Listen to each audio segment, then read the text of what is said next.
This is Rebecca Greene for the Whiny Palooza podcast, and I am very, very excited because I get to talk to the fabulous Dr. Debra Mandel. See, and I just said Dr. Debra, and you just told me not to say Dr. Debra. No, Debra, thank you.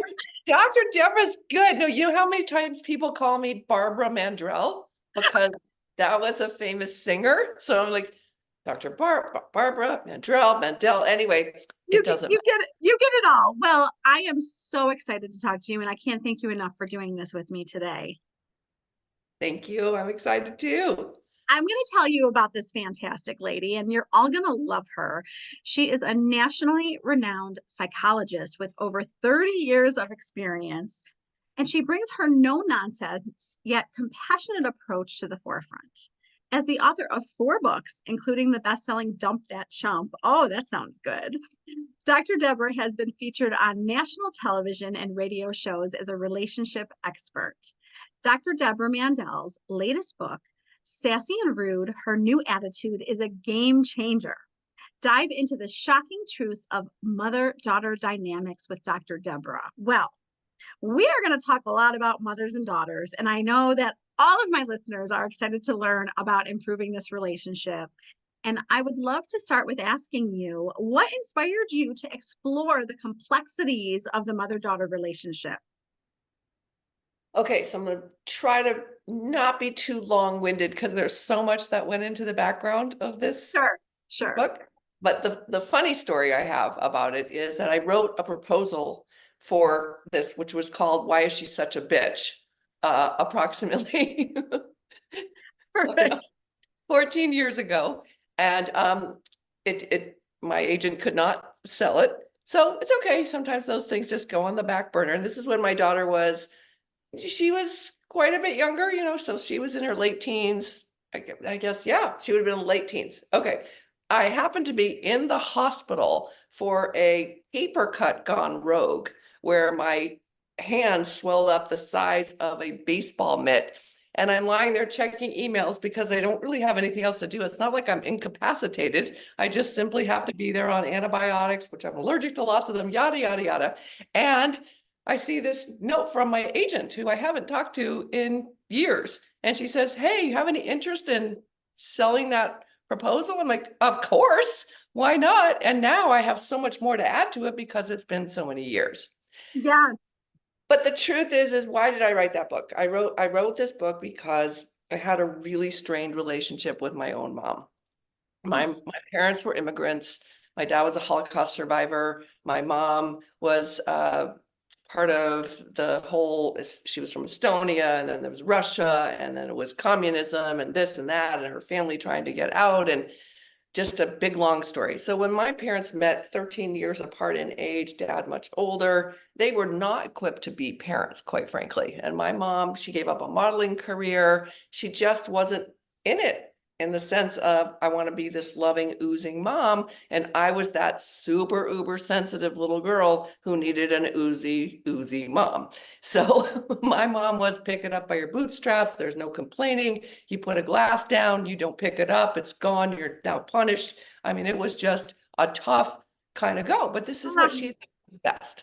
So Yeah. I have that backstory along with my own trials and tribulations with my daughter. So it just turned into this fabulous way to express all that I think a lot of moms experience. Oh my goodness. Yes. Yes, you're going to help me too. I have 2 daughters and 1 son. So Are they grown-ups? Yeah. 17, 15, and 11. Oh, okay. So right at the perfect time to start thinking about these things. Oh my God. I mean, the timing when I got this, when my producer sent me information on you, I was like, yes, I need this. Everybody needs it. So, I mean, what are you finding are the most common challenges that you see between moms and daughters? Oh, so many. One of which is that the daughters today, I'd hate to say this because I don't want to be outing my own daughter in some way because she's really not like this, but a lot of daughters are very entitled. We did this pendulum swing over the years where we wanted to do, and I get this, everything for our girls. Like, oh my gosh, give them everything we didn't have. So it's pendulum parenting. Oh my gosh, I didn't get that. I'm going to give you 100 times that. And just this continual indulgence. And so a lot of these gals, they grow up and they feel like they're on top of the world and they deserve everything. And then there's no real respect for boundaries or limits, or that, hey, moms really are not superwomen, that we do have our limits. We have our capacities, and then we can exceed them and max out. And we need some time too to chill out. So I call this the too nice mom syndrome. And that's a big one. Does Yeah. that resonate at all? Yeah. Yeah. You're shaking your head. I'm thinking, yep. Yes. I don't know if I'm going to let my husband listen to this podcast, but I will tell Okay. I will tell you that, I bought my daughter these really expensive sneakers, and my husband was like, "Really?" And I was like, "You know what? I never would have gotten these. Like, my mother never would have spent money on these sneakers. She's much more conservative than I am with money." And I was like, "Do you know how good it feels to be able to buy her these sneakers?" And my husband just shakes. And you know what? There's nothing wrong with that, by the way. I want to say that we do these things from our hearts, but I think what Yes. happens is that a lot of times we're doing it so much because we have our own backstory of a wound. I know that was true for me. I so didn't want to make the same mistakes that my mom made with me. And I love my mom, by the way. She passed away very young. She died when she was 58. I had just been really an adult and had my daughter, and so my daughter never really got to have her grandma. And it's sad because I really wanted to have a better relationship with my mom. I would have loved that. That's what my first book was called, Healing the Sensitive Heart, and it was all about that sort of broken bird internal experience. Yeah. So nothing I'm saying here that should be shaming or wrong or bad. It's like, look, we make mistakes. I told my daughter when I think she was 10, I said, don't worry, honey, I have a college fund for you and a therapy fund because I know I'm going to do it wrong. Like, Oh my God, that's hysterical. Well, and I know I don't do everything right, and I'm open and ready to learn from you. So when you say too nice, I'm nodding my head that I know I'm too nice. So teach us, like, how does this contribute to communication breakdowns and trouble with the relationship? yeah, great question. So a lot of times when we are living in that world of being too nice, we're not really thinking about the whole picture. We're just thinking about making sure that we're loved, we're given the feedback that we wanted to receive, almost like a wounded bird child who's coming to their daughter to get their daughter to validate that which they didn't get validated in their own youth, if that Hmm. makes any sense.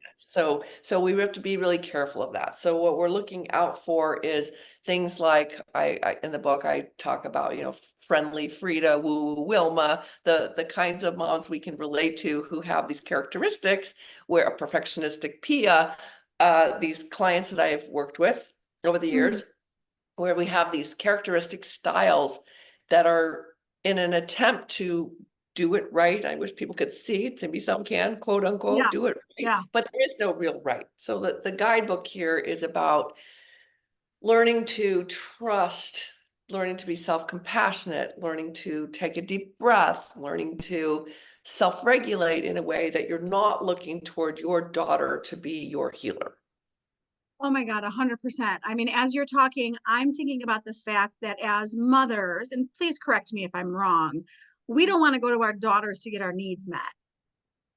We want, right? We're the parent, we're meeting their needs. We shouldn't be going to them to get our needs met.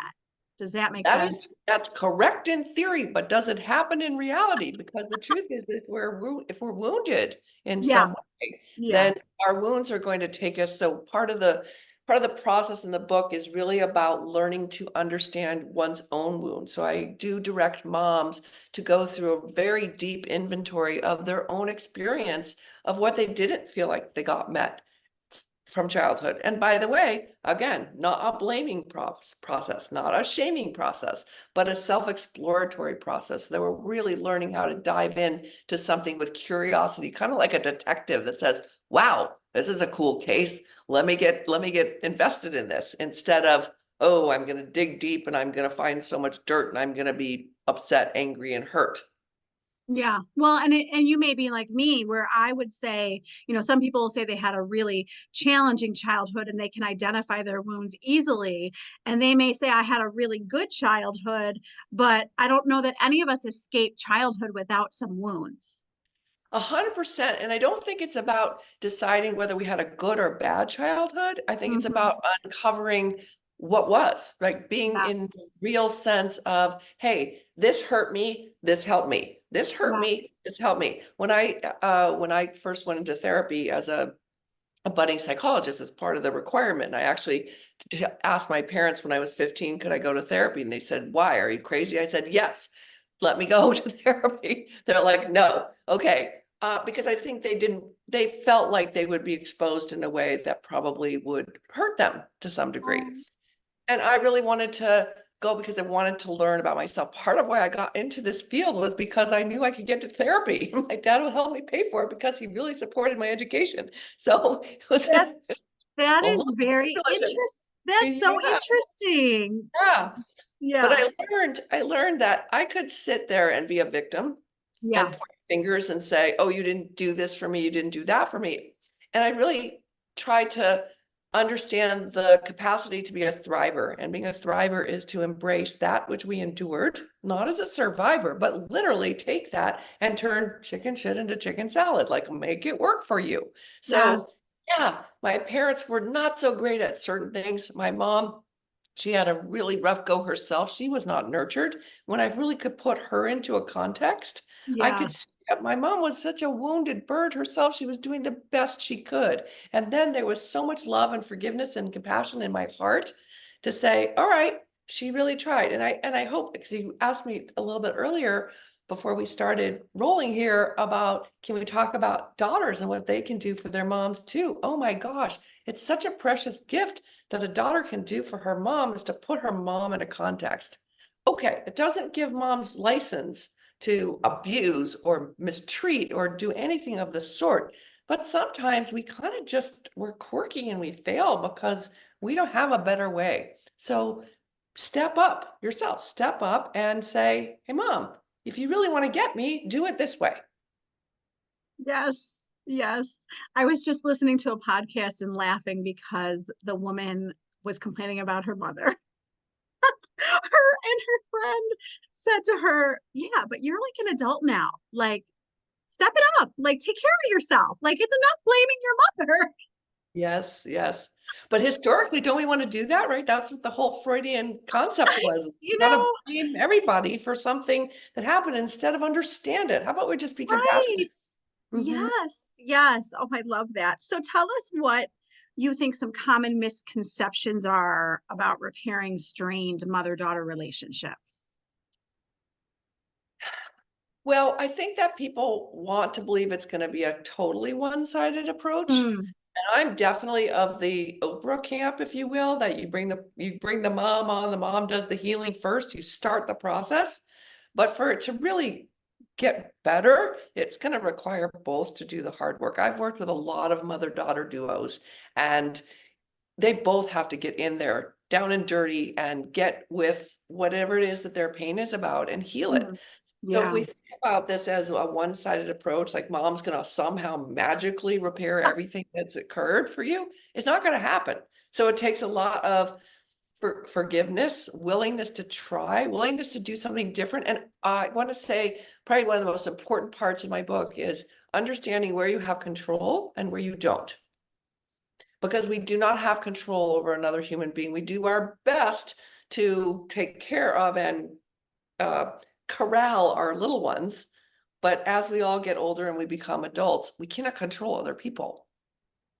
So a Yeah. misconception is somehow I can get you to do this, or I can get you to feel this, or I can get you to take, I can't get you to do anything. Here's what I can do to help you understand what it would be like for me to take ownership of something, be self-reliant, self-responsible, take ownership of that which I did that hurt you, and move from there. That's so good. I mean, I realized for myself a lot of my conflict with my little one, my youngest daughter, was me wanting to be in control. And I Mm. felt like I wasn't having control and I wasn't trying to understand what was going on for her at all. So I relate to everything you just said.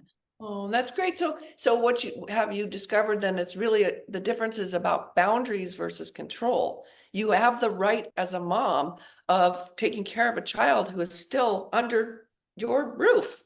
You Oh, do have yes. that capacity to set boundaries.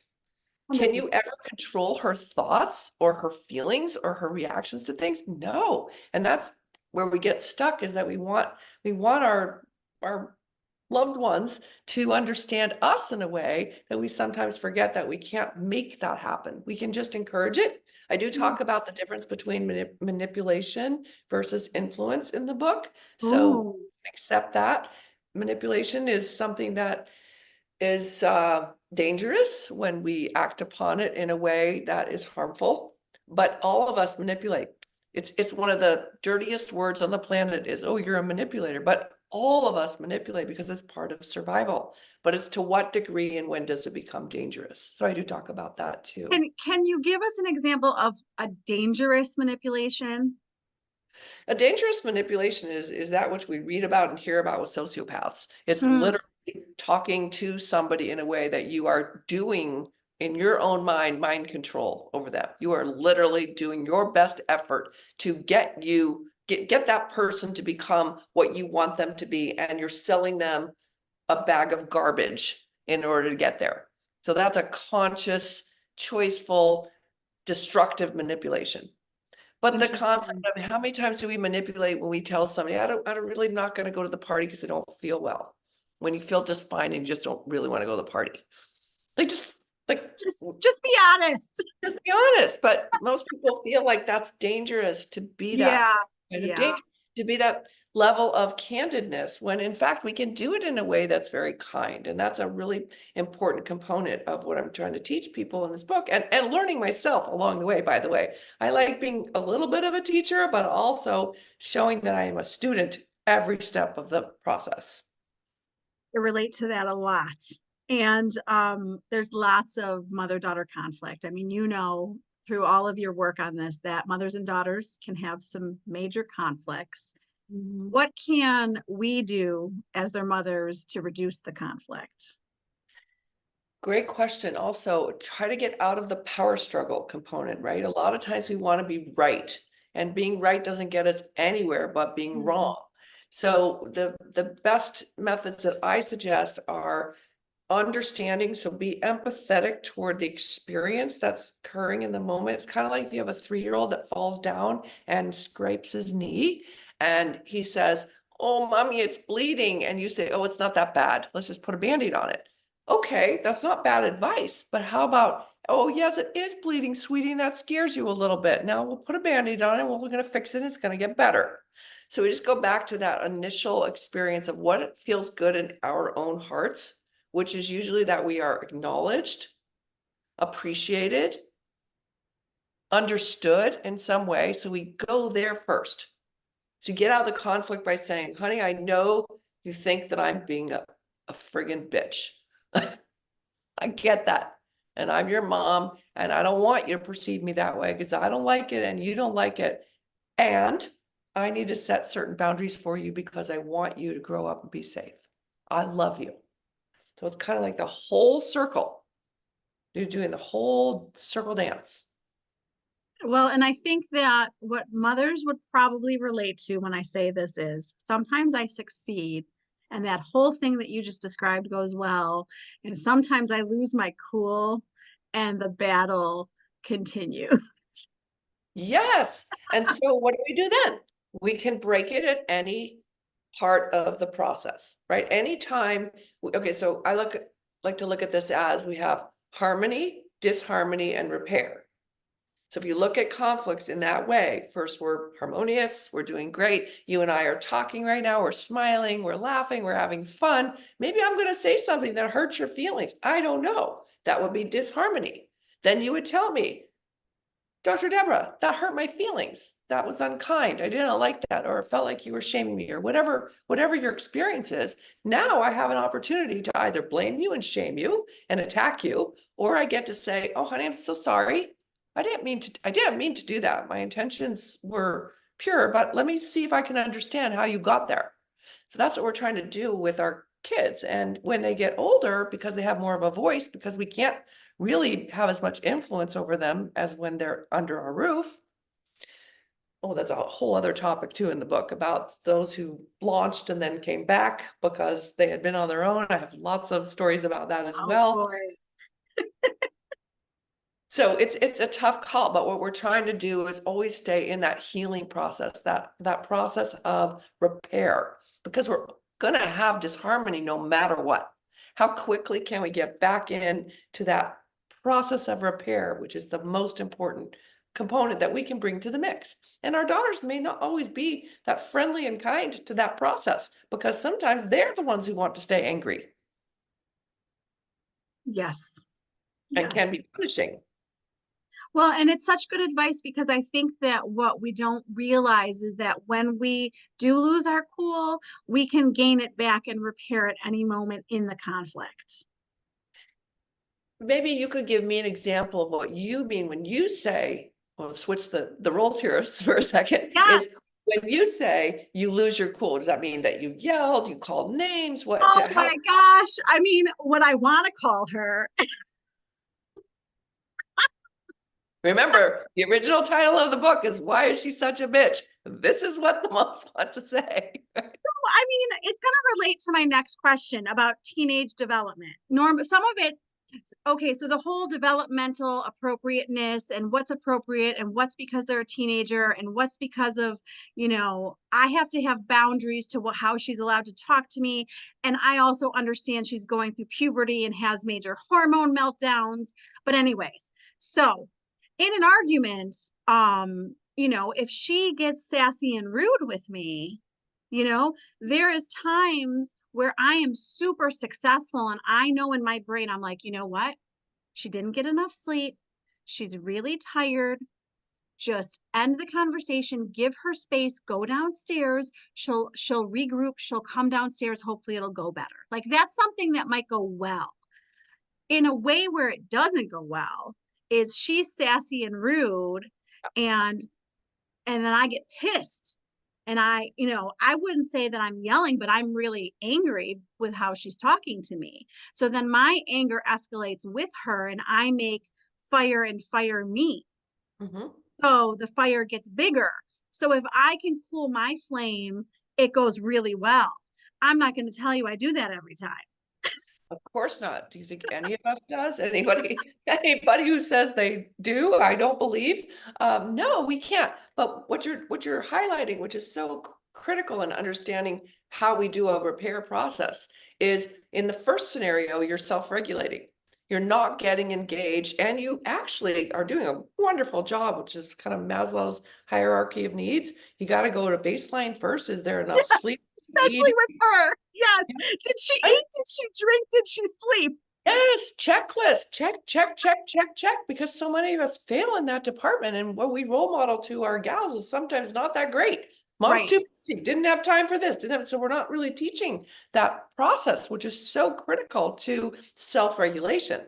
So in that first scenario, you're self-regulating, you're not getting engaged. In the second scenario, you're no longer self-regulating, you're completely biting the bait. And the sassy, and that's probably because you're defending something about yourself because you yourself don't feel validated or acknowledged in some way. And that's where it's really hard as moms, is to be able to stay the mom, stay the course, and still recognize that, you know what, I need that validation. Let me call a friend. Well, Call a and friend. it's like in my brain, I might be thinking, I am so freaking good to you. How could you ever talk to me like that? Yes, right. Isn't that so much of what goes on here? I talk about that as well in Sassy and Rude is, geez, we do so much for these girls. Gosh, you take them to their soccer games or whatever their games are, their sleepovers, their parties, their endless amounts of puberty questions and attitude and rudeness and unkindness, et cetera, and you love them through all of it. And then they have the nerve to tell you you didn't, Mom, you forgot to pick up my baseball bat? Like, what? How come you didn't hear the hundreds of compliments of what you just did for them. But that's where we get stuck. So this is why I was saying about the challenges of today, though, is we do overindulge to some degree. I think that we don't teach. I was a proponent of teaching my daughter to do her laundry by the time she was 8. People look at me and say, that's insane. It didn't matter if they were the same colors or not. You just put it in the wash it on cold. You can do it. Learn how to do it. Make your bed. So many moms today feel like to keep up with the Joneses, to keep up with this family and this family and all their different extracurricular activities, is to forget about teaching just some of the basics of how to take care of oneself and be a self-reliant human being. Yes. Yes, I know. And unless you're too controlling. No, I'm kidding. And want to do all the laundry. Well, yeah, okay, but that may be a hot spot, right? Somebody may say, I don't want my kid to do the laundry because they're gonna wreck it. Okay, but have them do their own laundry and just literally cold water. This is really not gonna do much damage unless you're buying them designer clothes where that shouldn't be in the laundry anyway. And I just don't, I'm not a proponent of that, but I know there are people who do that.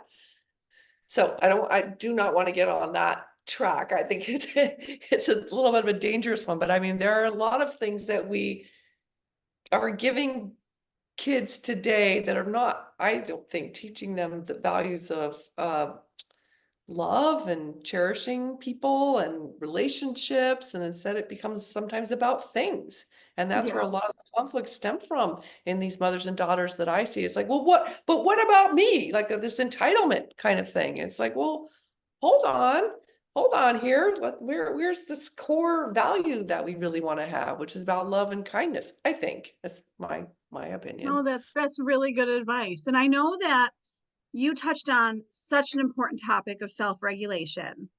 And I think that there's mothers who just feel so overwhelmed by their own emotions that they're struggling to self-regulate and control themselves in the conflict. Can you give them some advice? Yeah, that brings us full circle back to healing one's own wounds that we have and that we carry forward, because we all have them.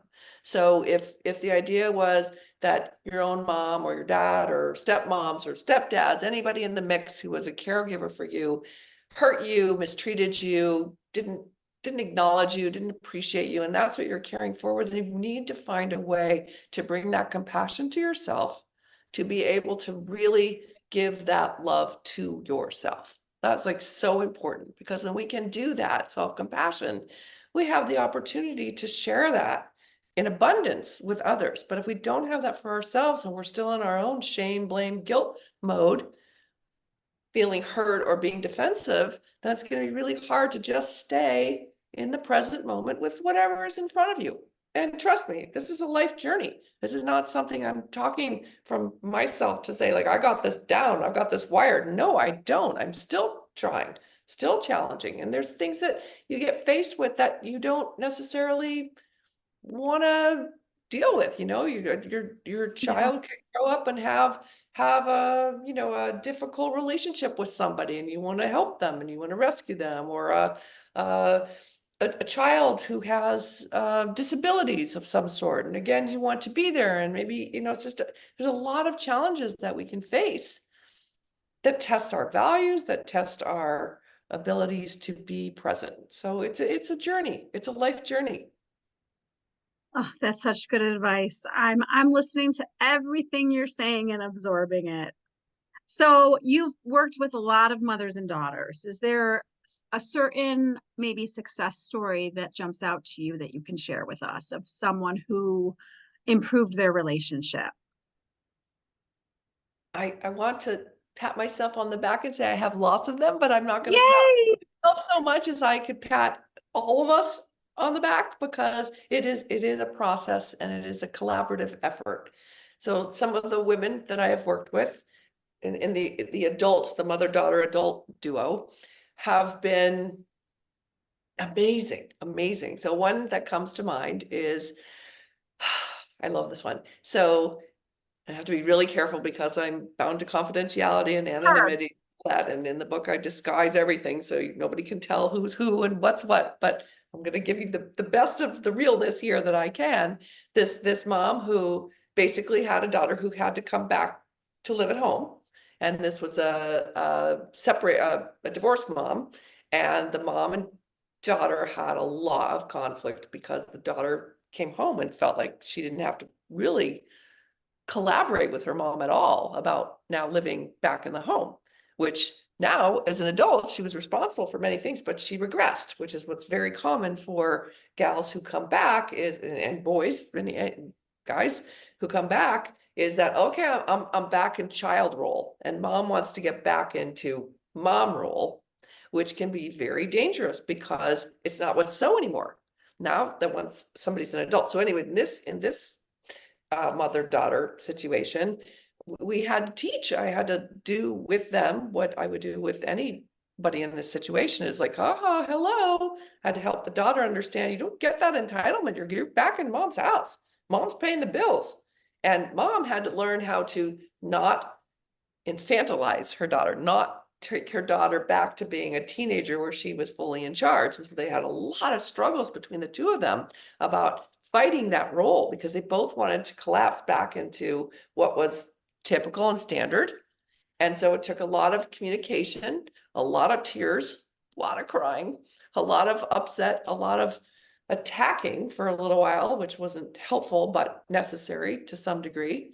And they kind of unleashed and they unraveled and they shared it all and they were all the better for it. And there was a lot of hugs and a lot of love. And as far as I know, the daughter's moved on. I think she might be engaged now. I don't want to say too much if that's, but just some lovely things have occurred and their relationship is way more solid now than it ever had been. Wow. Well, I mean, that's a wonderful story, and I'm so happy for them that they had you to help through those challenges, and I could totally see how that could happen.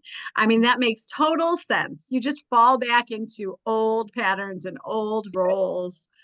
Yeah. Our brains are wired that way, right? We like to keep things the same to some degree because that's what's familiar and understandable. And we shift Yes. out too much, it's uncomfortable. Who I don't know too many people who wake up and go, I'm gonna change my ways today and do it. No, we go back to what we know is the norm, what's familiar. So true. So true. So you wrote this fabulous book. What are you hoping that your readers take away from it? Well, thanks that you think it's a fabulous book. I think it's a fabulous book. I want people to know that my heart and soul is in this book, and I shed many of tears writing it myself because I do Oh, share some pretty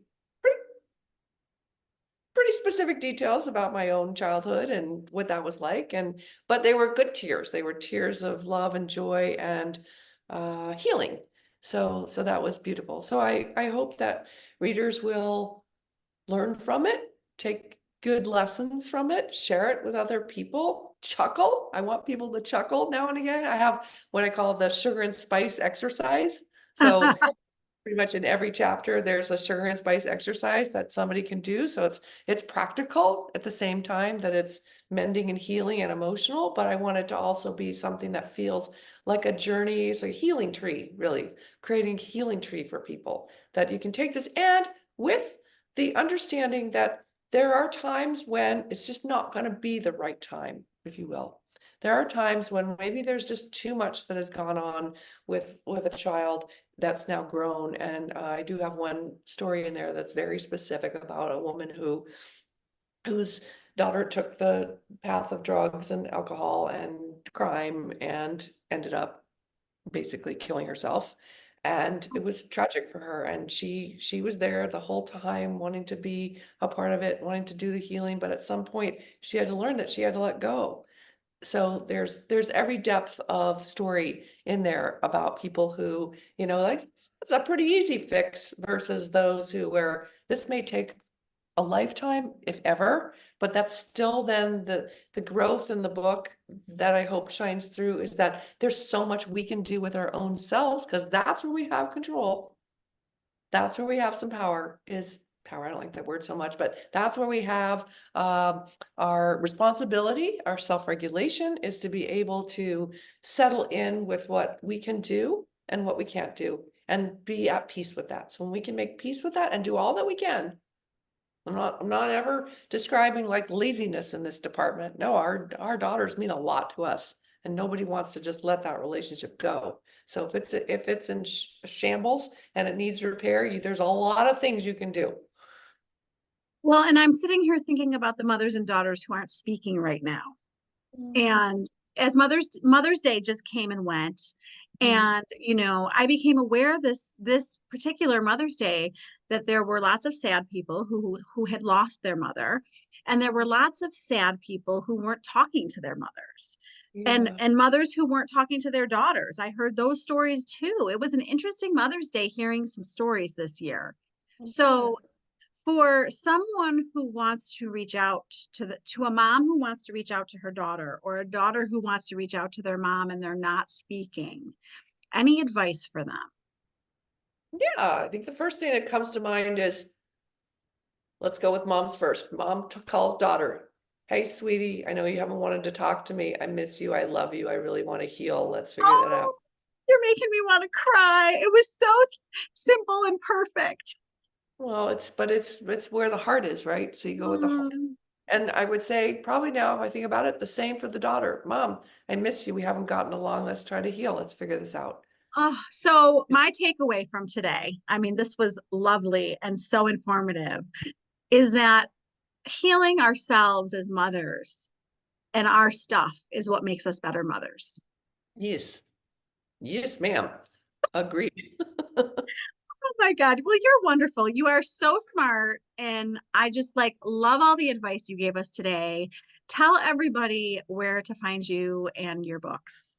But before I do that, I want to say your energy is so beautiful. So thank you so much for having me on your podcast. It's just made me feel so comfortable and so alive. And I love your energy. So your listeners are so blessed to have you in their lives. I mean that from the bottom of my heart. Oh, thank you so much. That's so Yes. And if you do want to look me up, it's probably best to go to my website, drdebraonline.com, DRDEBRA online.com, and all my social media and stuff is there. And the book is available on all the booksellers, Amazon.com. It's called Sassy and Rude, Her New Attitude. And I love when people also give me feedback. So if you find the book, you read it, you find some useful stories, or you have a story you want to share with me, I'm open ears, and I would love that. Oh my goodness. Well, thank you so much. I can't thank you enough for your time and expertise today. Thank you. This is Rebecca Greene, and I want to remind everyone to spend every day laughing, learning, and loving. Thank you for tuning in to the Whiny Palooza podcast. If you like what you heard, please be sure to subscribe so you never miss an episode.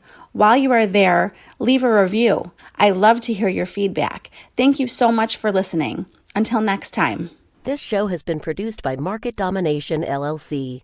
To discover how you can have your own show completely done for you and turn it into a real published book and become the authority in your marketplace, go to www.marketdominationllc.com/podcast offer. 49 faces looked to him in triumph. Over the last 12 months, they had each taken turns and promoted his business for a week at a time, driving over $987,342 in revenue. What if you had a network of 50 centers of influence who promoted your business every week for a year? Grab your copy of the #1 Amazon best-selling book, The Ultimate Guide to Growing Your Business with a Podcast, at 33% off the Amazon price by going to ultimatepodcastbook.com. Again, that website for 33% off the Amazon price is ultimatepodcastbook.com.